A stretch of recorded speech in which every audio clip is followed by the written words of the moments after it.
बिस्मिल्लाहिर्रहमानिर्रहीम। अस्सलामुअलैकुम। अल्लाह ताला के फ़ज़ल करम और शुक्र के साथ आज की वीडियो करते हैं जी शुरू।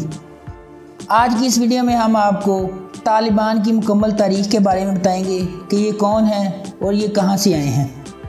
अफ़गान तालिबान गुज़श्ता एक हफ़्ते के दौरान तेज़ तीन पेशकदमी और तअद्दुद इजलास अफ़गान फ़ौज की पसबाई के बाद इतवार को अफ़गानिस्तान के दारुल हुकूमत काबुल में दाखिल हुए। तालिबान की तारीख़ और नज़रिए के बारे में कुछ अहम हक़ाइक़ ये हैं। पश्तो ज़बान में तालिबान का मतलब तुलबा है, जो 1994 में जनूबी अफ़गान शहर कंधार से उभरे। ये सोवियत यूनियन की इनखला के बाद मुल्क का कंट्रोल संभालने के लिए लड़ने वाले अफ़गान जंगजू ग्रुपों में से एक थे। तालिबान में शामिल अक्सरियत इन मुजाहिदीन की थी जिन्होंने अमेरिका की मदद से 1980 की दहाई में सोवियत अफवाज को अफ़गानिस्तान से भागने पर मजबूर किया। तालिबान के बानी और रहनुमा मुल्ला मोहम्मद उमर थे, जो तालिबान हुकूमत के ख़ात्मे के बाद रुपोश हो गए थे। 1994 में सामने आने के बाद 2 साल के अंदर तालिबान ने काबुल समेत मुल्क के बेशतर हिस्सों पर मुकम्मल कंट्रोल हासिल कर लिया। 1996 में इस्लामी कवानीन की तशरीह के साथ खिलाफत कायम करने का ऐलान किया, जबकि इक़्तिदार के लिए लड़ने वाले दूसरे मुजाहिदीन गिरोह मुल्क के शमाल में चले गए और फिर वहीं तक महदूद रहे। 11 सितंबर 2001 को अमेरिका में अल-कायदा के हमलों के बाद अमरीकी अफवाज, शमाली इत्तेहाद और दीगर तालिबान मुखालिफ जंगजू नवंबर में भारी अमरीकी फ़िज़ाई हमलों की आड़ में काबुल में दाखिल हुए, जबकि तालिबान दूर दराज इलाकों में रूपोश हो गए, जहां से इन्होंने अफ़गान हुकूमत और इसकी मगरबी इत्तेहादियों के ख़िलाफ़ 20 साल तवील जंग शुरू की।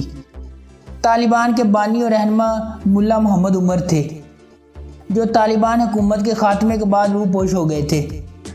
मुल्ला उमर के ठिकाने इतने खुफिया थे कि 2013 में इनकी मौत की तस्दीक भी इनके बेटे ने इंतकाल के 2 साल बाद की। अपने 5 साल के इक़्तिदार के दौरान तालिबान ने सख्त शरई कवानीन नाफिज किए। इन्होंने ख़वातीन को बुनियादी तौर पर काम करने से रोक दिया था और मर्द सरपरस्त की गैर मौजूदगी में इन्हें घरों से निकलने की इजाज़त नहीं थी। तालिबान के दौर में सरेआम फांसी और कोड़े मारने की सज़ाएं आम थी, जबकि मगरबी फिल्मों और किताबों पर पाबंदी लगा दी गई थी। मुखालफीन और मगरबी ममालिक तालिबान पर इल्ज़ाम लगाते थे कि वो अपने कंट्रोल वाले इलाकों में हुक्मरानी की पुरानी तर्ज वापस लाना चाहते हैं, मगर तालिबान ने इस इल्ज़ाम को मुस्तरद कर दिया था। ताहम तालिबान ने रवा साल के शुरू में कहा था कि वो अफ़गानिस्तान के लिए एक हकीकी इस्लामी निज़ाम चाहते हैं, जिसमें सकाफ़ती रवायात और मजहबी कवानीन के मुताबिक ख़वातीन अक़लियतों को इनके हकूक़ फ़राहम किए जाएंगे। 90 की दहाई में बनने वाली तालिबान हुकूमत को पाकिस्तान समेत सिर्फ 4 ममालिक ने तस्लीम किया था, जबकि दीगर ममालिक की अक्सरियत ने अक़वाम मुत्तहिदा के साथ मिलकर काबुल के शुमाली सूबों में इक़्तिदार रखने वाले गिरोह को हुकूमत का हकदार करार दिया। अमेरिका और अक़वाम मुत्तहिदा ने तालिबान पर पाबंदियाँ आयद की और बेशतर ममालिक ने तालिबान की हुकूमत को सफारती तौर पर तस्लीम करने में बहुत कम दिलचस्पी दिखाई।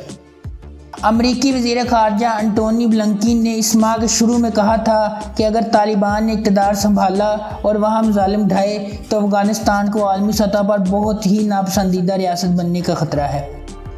ताहम दूसरे ममालिक जैसे चीन ने मुहतात अंदाज में इशारा दिया है कि वह तालिबान को एक जायज़ हुकूमत के तौर पर तस्लीम कर सकता है। अगर आपको हमारी ये वीडियो पसंद आई है तो इसे लाइक करें, शेयर करें, हमारे चैनल को सब्सक्राइब करना मत भूलें। शुक्रिया।